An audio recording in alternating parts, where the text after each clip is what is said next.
The organization Take Part states that it takes 500 to 1,000 years for plastic to degrade. It also states that plastic is 90% of waste floating around on our ocean, and it is also 46,000 pieces of plastic per square mile. My name is Beth Carter, and today I will be speaking to you on the international issue of plastic pollution in our oceans today. Thank you for joining me in my kitchen. It's a little bit more of a different feel, and I kind of want to make the point that our plastic pollution doesn't really start anywhere else but in the kitchen. So, for example, we have a brisk pink lemonade bottle. You've been sipping on this, bottle all day long, and you're like, okay, I'm finished with it. I've had enough. I'm going to just find a trash can, and I'm just going to throw it away. This is just an average trash can. There's no recycling anything. You just toss it. No big deal. The thing is, though, is that behind this plastic bottle, there's many factors that will affect our oceans once it is reached. The National Resource Defense Council states that most of the plastic that invades our oceans today is not biodegradable. So that means that there's just floating plastic bottles around, and that is how it is endangering our wildlife and other aspects of our oceans. Plastic pollution has affected our marine animals and our beaches, and is even going to affect our human health. The National Geographic calls our oceans today more plastic soups.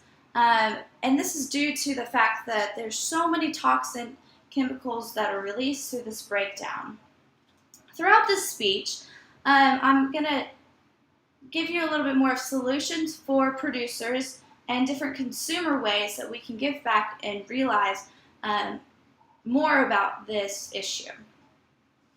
As we look for solutions to fix this international issue, Project Aware has come about doing the research and are promoting different ways of cleaning up this mess. Project Aware states every year tens of thousands of marine animals and seabirds die for ingesting and just getting tangled up in plastic products. This is something that is very preventable, and it starts with us as the consumers, but it also starts with the producers. So the National Resource Defense Council states that there are 3 different prevention plastic pollution techniques to help out our oceans. 1, holding plastic producers accountable. Really understanding that as a producer of this brisk bottle, you are understanding that it not only will go to a landfill, it will end up elsewhere. So how can we make sure that this bottle is going to degrade the correct way with no toxins and other things that can affect our society?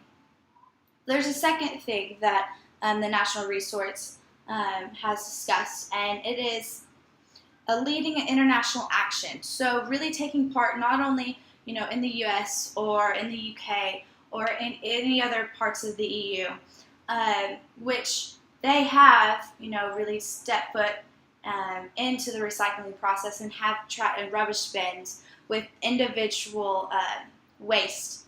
So if it's plastic or paper or just other, and they have it individually sectioned off, rather than the U.S. where we just have an average trash can, or maybe we're eco-friendly and we have a recycling bin, but that's too far-fetched for us fancy folk.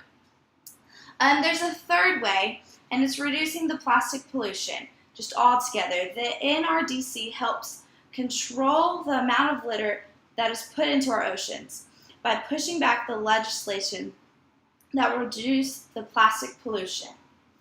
But on the other hand, yes, the producers have a lot of impact because they are the ones who send us out with these bottles. But as consumers, we have to take charge and own up to how we get rid of our trash. One is just a common way, and something that grocery stores are really trying to implement, is bringing your own bag. to the grocery stores rather than taking home the plastic bags. The paper bags are great, but if you can use the reusable bags, those are the best because they aren't just going to be thrown into the trash. The second tip is to recycle, to understand the knowledge of recycling, to understand the importance of it, and to teach our young ones to really recycle now so that they will recycle later. The third point is to take responsibility, to know that we each have a carbon footprint, and to really figure out how we as consumers and producers and how we can really affect our world, not only just our community, but our world. The fourth part that the National Resource Defense Council really tries to implement is having a day where you clean up your own beach.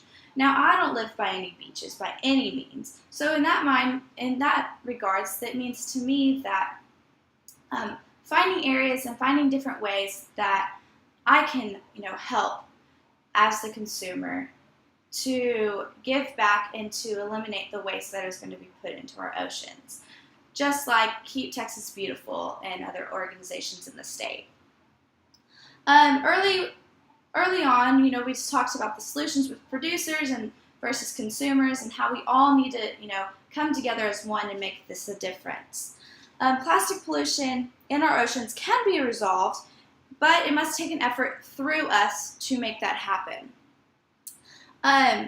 There are plenty of pictures if you ever research the marina impacts of plastic pollution and just how it all really can affect our whole wildlife, our whole world, and all these different things. So my advice is be a lifelong learner. Understand the importance. Understand what you're doing as a consumer, and understand where your plastic bottle is going. Thank you.